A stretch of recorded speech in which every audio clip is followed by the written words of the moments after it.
Everyone, मैं हूं प्रतिमा और आप सभी का आई एग्जाम बी के ऑनलाइन प्लेटफॉर्म पर स्वागत है।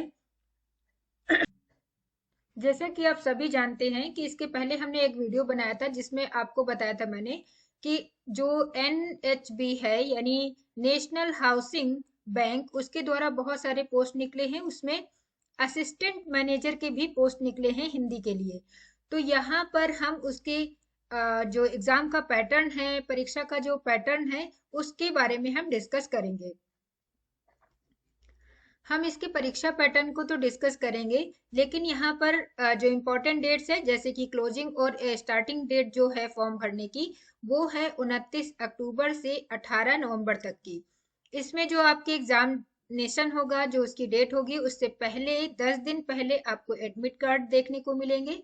बाकी ये सारी चीजें हमने डिस्कस कर लिया था कि इसके जो एग्जामिनेशन है वो दिसंबर या जनवरी में होगा और इसका जो रिजल्ट है वो जनवरी और फरवरी में दिया जाएगा। इस तरीके से प्रोसेस आपका 6 मंथ का था। ये लास्ट वीडियो में आपको बताया था।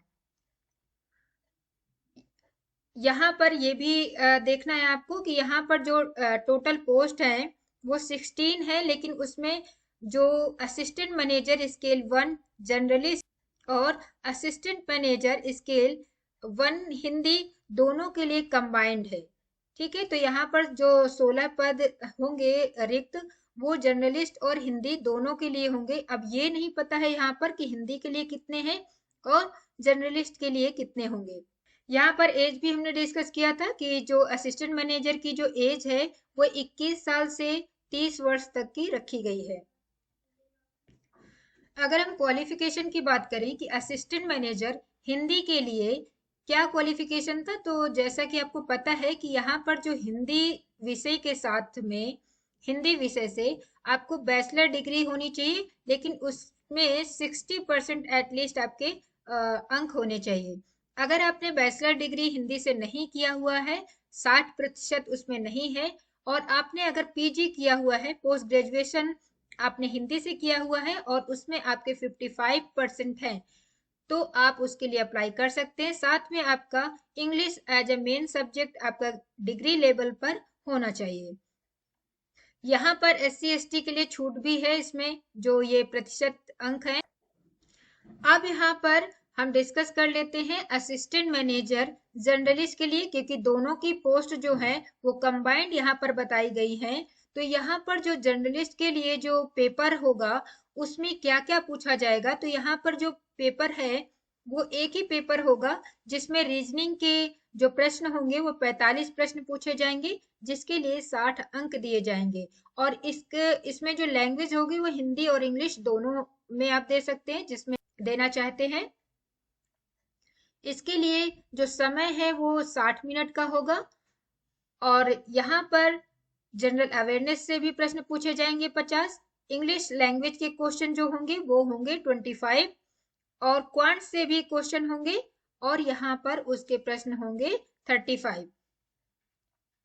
टोटल यहाँ पर 155 प्रश्न पूछे जाएंगे और उसके लिए 200 अंक दिए जाएंगे। समय अगर इन सभी को मिलाकर जो समय है वो 3 घंटे का होगा। लेकिन एक चीज आपको नोटिस करना है कि यहाँ पर जो ये सेक्शन है यानी रीजनिंग, इंग्लिश, GA, इन सब के लिए जो टाइम है वो अलग अलग डिसाइड किया गया है। जैसे रीजनिंग के लिए यहाँ पर 60 मिनट का टाइम मिलेगा, और यहाँ पर GA के लिए 40 मिनट का, इंग्लिश के लिए यहाँ पर 35 मिनट्स और क्वांट्स के लिए 45 मिनट्स, यानी सबके टाइम जो है वो सेपरेट रखे गए हैं। और ये ऑब्जेक्टिव टाइप के प्रश्न पूछे जाएंगे। साथ में यहाँ पर इस ऑब्जेक्टिव के बाद यहाँ पर इंग्लिश का भी पेपर होगा जो कि डिस्क्रिप्टिव होगा, और इसमें 2 प्रश्न पूछे जाएंगे और ये 25 अंकों का होगा। अब हम बात करते हैं असिस्टेंट मैनेजर हिंदी के लिए। तो यहाँ पर असिस्टेंट मैनेजर हिंदी के लिए जो प्रश्न पत्र आएगा उसमें रीजनिंग के प्रश्न पूछे जाएंगे 45, और उसके लिए 45 अंक निर्धारित हैं। और यहाँ पर GA से प्रश्न पूछे जाएंगे 50 और उसके लिए 50 अंक ही दिए जाएंगे।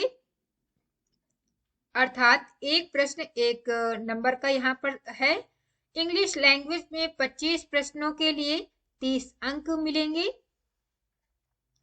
और यहाँ पर प्रोफेशनल नॉलेज से यानी हिंदी से आपके प्रश्न पूछे जाएंगे 50, यानी अर्थात 50 क्वेश्चंस आपके प्रोफेशनल नॉलेज से पूछे जाएंगे, जिसके लिए 75 अंक दिए जाएंगे। अगर टोटल क्वेश्चंस की बात करें तो यहाँ पर 170 प्रश्न के लिए 200 अंक मिलेंगे। यहाँ पर भी जैसे जर्नलिस्ट के लिए यहाँ पर सेपरेट टाइम दिया गया था, तो यहाँ पर असिस्टेंट मैनेजर हिंदी के लिए भी आपके सेपरेट टाइम है, यानी कि सभी के लिए अलग अलग है। अगर यहाँ पर प्रोफेशनल नॉलेज की बात करें तो यहाँ पर उसके लिए 60 मिनट का टाइम मिलेगा, यानी 50 प्रश्नों को हल करने के लिए 60 मिनट का टाइम यहाँ पर होगा।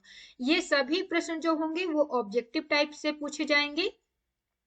इसके बाद यहाँ पर इंग्लिश लैंग्वेज के भी प्रश्न पूछे जाएंगे जो कि डिस्क्रिप्टिव होंगे, और वो सिर्फ 2 ही प्रश्न पूछे जाएंगे जिसमें आपको लेटर या ऐसे लिखना पड़ेगा।